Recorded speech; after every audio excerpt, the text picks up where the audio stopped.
Good afternoon. Magandang hapon sa ating lahat. Hello. Hi. Okay, so ngayong hapong ito, tayo ay mag-aaral ng salita ng Diyos. At dito sa Chapel Hour, ang ating ginagawa ay sumasamba tayo sa Diyos. Tayo nagpapasalamat, nagpupuri sa Kanya, at higit sa lahat ay nakikinig sa Kanya sa pamamagitan ng Kanyang mga salita. Okay, so ngayong hapong ito, mag-aaral na tayo ng salita ng Diyos. Tayo muna manalangin. Tayo ay mag-pray. Tayo pumikit mga bata. Pray tayo. Tayo manalangin. Panginoon naming Diyos, aming Ama, magandang hapon po sa inyo. Kami po ay nagpapasalamat sa inyong biyayang buhay sa amin. Kami po ay inyong tinulungan ngayong pong araw na ito na mabuhay at muli po aming Diyos ay maranasan ang inyong mga pagpapala. Salamat po sa lahat ng mga biyaya ninyo sa amin, sa lahat ng bagay na aming ginagamit para kami mabuhay. Ang lahat po ng ito'y galing sa inyo. Sa oras pong ito, kami po ay mag-aaral ng salita ng Diyos. Sana po ay kami po ay matuto at kami po ay mapalapit lalo sa inyo. Ito po ay aming dalangin sa mga pangyarihang pangalan po ng aming Panginoong Jesus. Amen at amen. So ang ating pag-aaralan ngayong hapon na ito ay ang kasaysayan ni Noah at ng matinding baha. Okay, last week, ang ating binigyan ng pag-aaral ay si Moises at ang ahas na tanso. Okay, so ngayon naman ay si Noah at ang dakilang o ang matinding baha. Mababasa natin ito sa Genesis chapter 6 verse number 9 to chapter 9 verse number 17. At ang ating babasahin na lang ngayong hapon ay ang Genesis chapter 6, verse number 5, verse number 6 to verse number 8. Ito ang sabi ng verse, mga bata. Sa mga nakakabasa na, sabayan niyo ako magbasa. Okay, ready? Basa. At nakita ng Panginoon na mabigat ang kasamaan ng tao sa lupa. At ang buong haka ng mga pag-iisip ng kanyang puso ay pawang masama lamang na parati. At nagsisi ang Panginoon na kanyang nilalang ang tao sa lupa at nalumbay sa kanyang puso. At sinabi ng Panginoon, lilipulin ko ang tao na aking nilalang sa ibabaw ng lupa. Ang tao at gayon din ang hayop at ang mga umuusad at ang mga ibon sa himpapawid, sapagkat pinagsisisihan ko na aking nilalang sila. Tatapwat si Noe ay nakasumpong ng biyaya sa mga mata ng Panginoon. Makikita natin sa kasaysayan ng mga tao, buhat sa panahon ni Adan at Eva at hanggang sa mga panahong ito, ang panahon ni Noah, ay makikita natin ang pagpapakilala ng Diyos sa mga tao. Okay? Ang sabi ng verse, ang mga tao ay punong-puno, no, ng kasalanan. Ang mga tao ay ang nasa puso ay puro kasamaan. Ang mga tao ay walang pagpapahalaga at pag-ibig sa Diyos. Ang kanilang iniisip ay ang kanilang sarili at ang makaliligaya sa kanila at sa kanilang pakiramdam. Yan ang description ng Bible sa panahon ni Noah, no? Talagang matindi ang kasalanan. Makikita natin dito sa larawang atin nakikita ang pagsasalarawan ng mga tao nung unang panahon na yon. Okay, sila ay nag-aaway, sila ay hindi magkakasundo, no, makasarili, ang ini-enjoy nila ay kasalanan. Nakakaroon ng mga patayan, pagbububo ng dugo. Okay, grabe ang kasalanan. Talagang ang mga tao ay tuluyang talagang tumalikod sa Panginoon. Wala silang pakialam sa Bible, wala silang pakialam sa Diyos, wala silang pakialam sa sinasabi ng Diyos. Okay? So yan ang tao. Ang kanya lamang iniisip ay yung physical, no, yung tiyan, yung laman, yung masarap sa pakiramdam. So yan, at sabi ng Bible, sabi ng Panginoong Jesus, ang panahon ni Noah ay katulad din ng panahon natin ngayon. No? Yun din ang kalagayan ng mga tao. So matindi ang kasamaan ng mga tao sa lupa, walang pag-ibig sa Diyos sa kanilang mga puso at ang kanilang ginagawa ay mga bagay na kasalanan o hindi gusto ng ating Panginoon. Ngunit dito ay merong isang pamilya, okay? Si Noe ay nakasumpong ng biyaya sa mga mata ng Panginoon. Okay? Pag sinabing biyaya, ibig sabihin nun, bagay na ibinibigay sa hindi karapat-dapat. Ibig sabihin, ang ibig sabihin ng talata, si Noe ay katulad din ng mga taong makasalanan. Ngunit ang Panginoon ay nagbigay ng biyaya sa pamilya ni Noe. Sapagkat kung hindi ang Diyos magbibigay ng biyaya sa isang pamilya, lahat ng tao ay lahat ng tao ay paimpyerno, lahat ng tao ay mapaparusahan.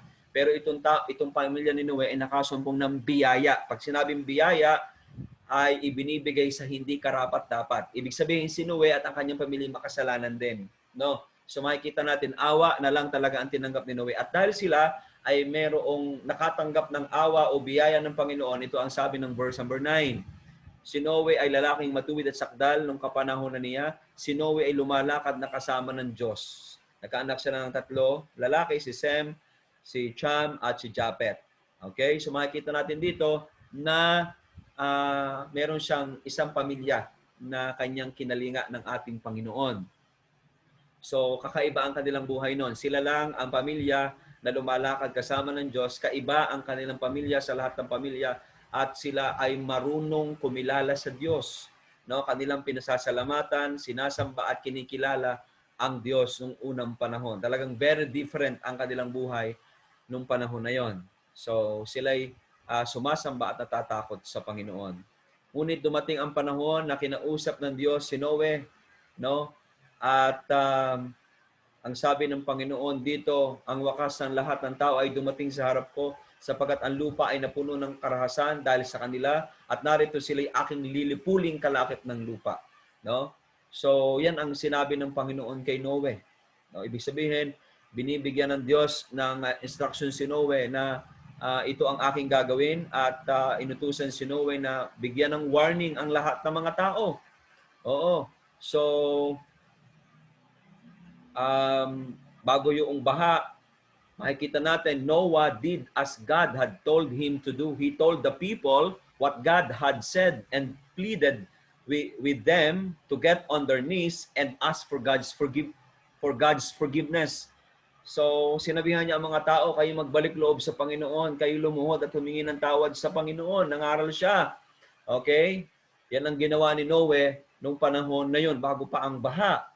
But the people of the world just laughed at Noah. So what if there was a God? Okay, God never did anything to anyone. So tinatawanan lang si Noah. No? Kung may Diyos nga, bakit wala namang ginagawa sa amin? No?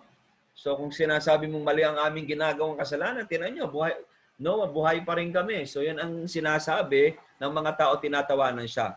But Noah rebuked the people. God had given Noah a job to do, and Noah knew that if God was with him, no man could stand against him. So he spoke out bravely and earnestly. Matapang siya, nangaral siya, hindi siya natakot kahit mag-isa lang siya. So yan ang buhay ni Noah nung time na yan. The reaction of the people was always the same. Nobody was going to tell them what to do, not even the God who made them. So pareho lang ang reaksyon ng mga tao. Parang ang sinasabi ng mga tao, walang pakialam kayo sa amin. No, walang sino makikialam sa amin kung anong gusto namin gawin, yun ang aming gagawin. Kahit ang Diyos na ito na gumawa ay hindi nila binibigyan ng halaga. Biruin niyo yun? Yung Diyos na bumubuhay, yung Diyos na nagbibigay ng hininga, binaliwala nila sa kanilang buhay sa pamamagitan ng pagbaliwala nila sa sinasabi ni Noah. Kaya kapag may pangangaral at binabaliwala mo, ang Diyos ang binabaliwala mo.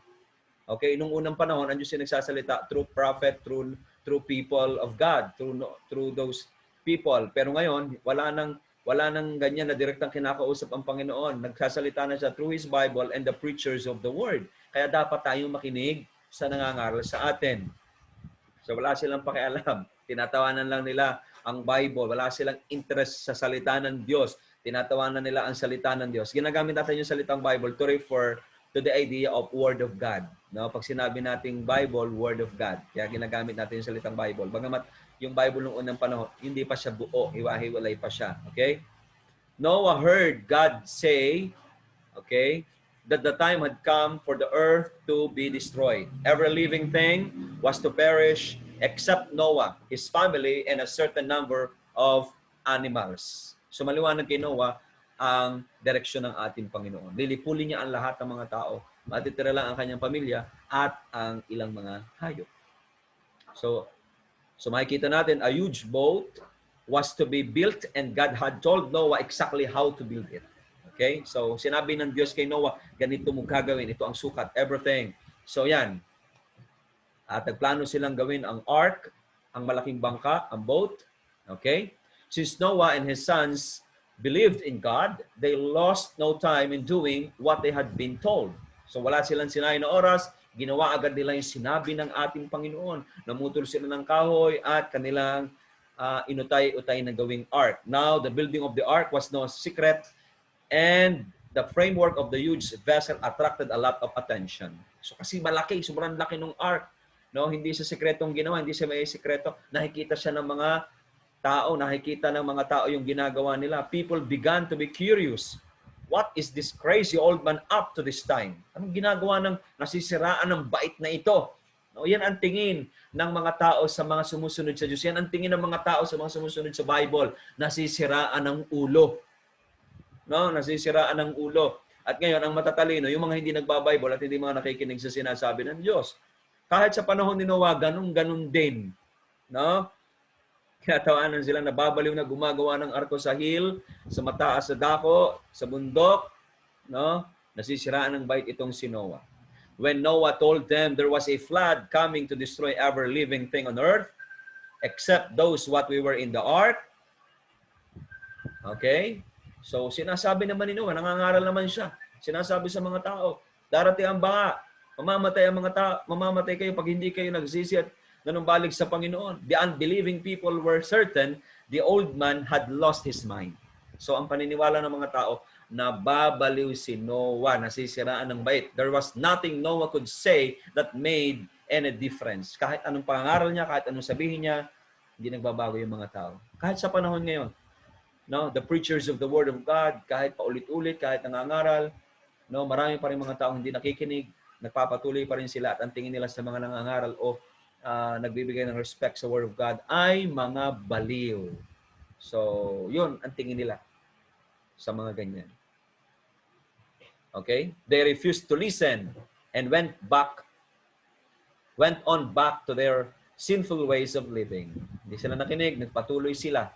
Hindi sila nakinig kay Noah. Nagpatuloy sila sa kanilang mga ginagawang kasalanan, mga bagay na hindi gusto ng ating Panginoong Diyos. Patuloy silang naglasing, patuloy silang gumawa ng kasalanan, patuloy silang gumawa ng mga hindi tama, hindi gusto ng Panginoon. Then in-enjoy nila yung kasalanan, nagpatuloy sila sa ganun. But the day finally came when the ark was completed. Then Noah set about doing other things God had told him to do. Tapos sa paggagawa ng arko. At gagawin naman ni Noah ngayon ang iba pang mga ipinag-utos ng Panginoon. Okay? So the pairs of all the different kinds of animals were taken into the ark.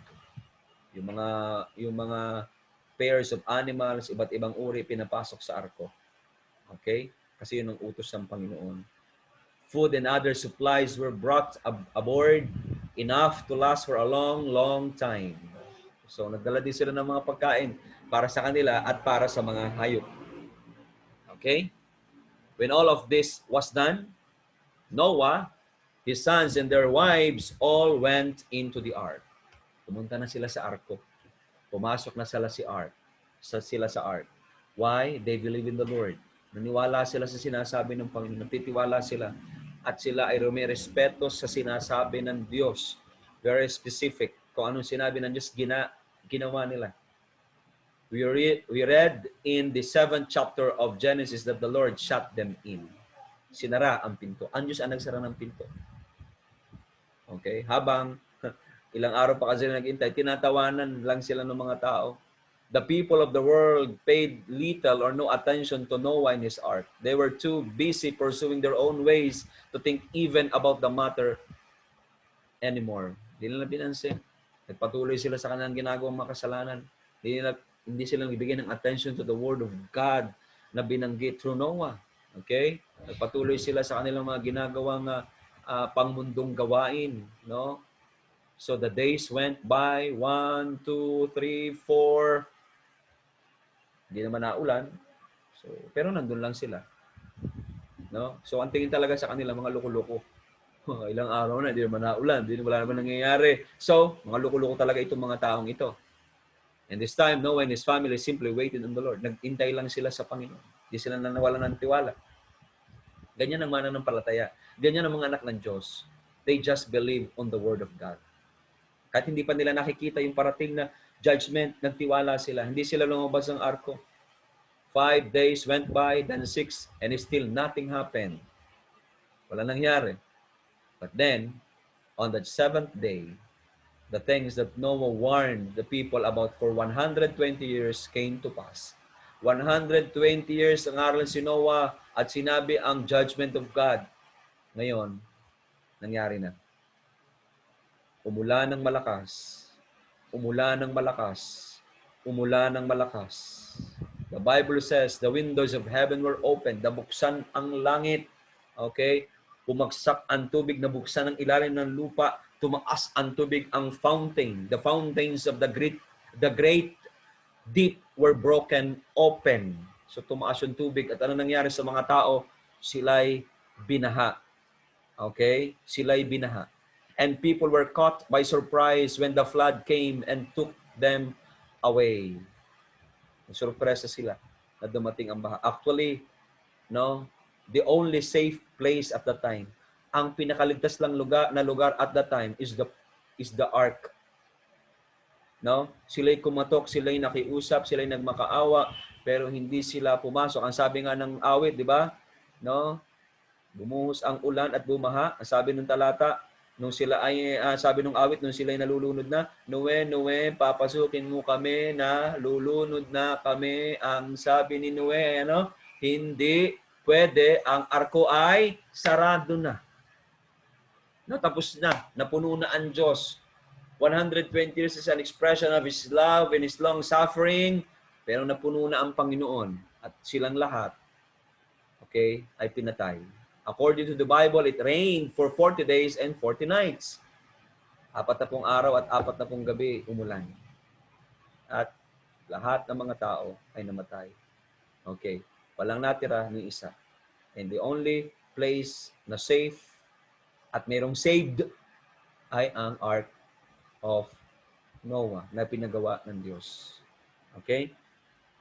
So makikita natin, when it had finally stopped raining, the water was higher than the top of the highest mountain. Kahit sa pinakamataas sa bundok, mas mataas yung tubig. No? And actually, there is a study sa pag-aaral ng mga archaeologists, there were pieces of evidence na totoo talaga nagkaroon ng universal flood. Meron silang mga testimonies, meron silang mga evidence na nagpapatunay na nagkaroon talaga ng tinatawag na universal flood. That is a historic event. Totoo siya, hindi siya kwento lang, hindi siya fiction. So, mas mataas sa mountain. Okay? So, yan ang nangyari. The people and the animals outside the ark had perished. Yung wala sa loob ng ark, lahat ay namatay, lahat ay napuksa. Bata o matanda, sino man, hayop man, na wala sa ark, silang lahat ay nag-perish, silang lahat ay namatay. At ang buhay lang ay yung mga nasa loob ng ark. Week after week went by, even months, and the water remained upon the earth. Okay? Nanatili ang tubig. Okay. Then one day, God made a wind to pass over the earth. Okay? So, nagpadala siya ng hangin. The waters began to go down and the ark began to settle somewhere high above the mountains of Ararat. Okay. So, makikita natin dito, bumaba ang tubig. Okay? At nag-settle down yung ark doon sa Mount Ararat. Okay. So, doon din nila ng Panginoon. Not long after that, Noah sent out a raven and a dove. So, nagpadala siya ng raven at dove. Okay? Titinan kung meron ng tuyong lupa. Okay? The dove returned and Noah knew that the waters were not yet gone. Bumalik yung dove. Okay. 7 days went by and Noah sent out the dove the second time. This time, she returned with an olive twig. Okay? The waters were going down and soon Noah and his family could leave the ark and live once more upon the earth. So makikita natin dito na nagdala ng dahon sa pagpapakita na mayroon ng tuyong lupa. Okay, may tuyo na. Okay, mayroon ng halaman. Sure enough, shortly after that, God told Noah to take his family. So yan, lumabas na sila sa ark and all the living things that were left into the ark lived once more upon the earth. So nagsimula uling mabuhay. So yan ang kwento sa atin. Okay, Noah and his family were thankful to God for saving them, and God was pleased with their faith and their thanksgiving. So nagpasalamat sila sa Panginoon na sila'y iniligtas at natuwa naman ng Panginoon tinanggap yung kanilang offering.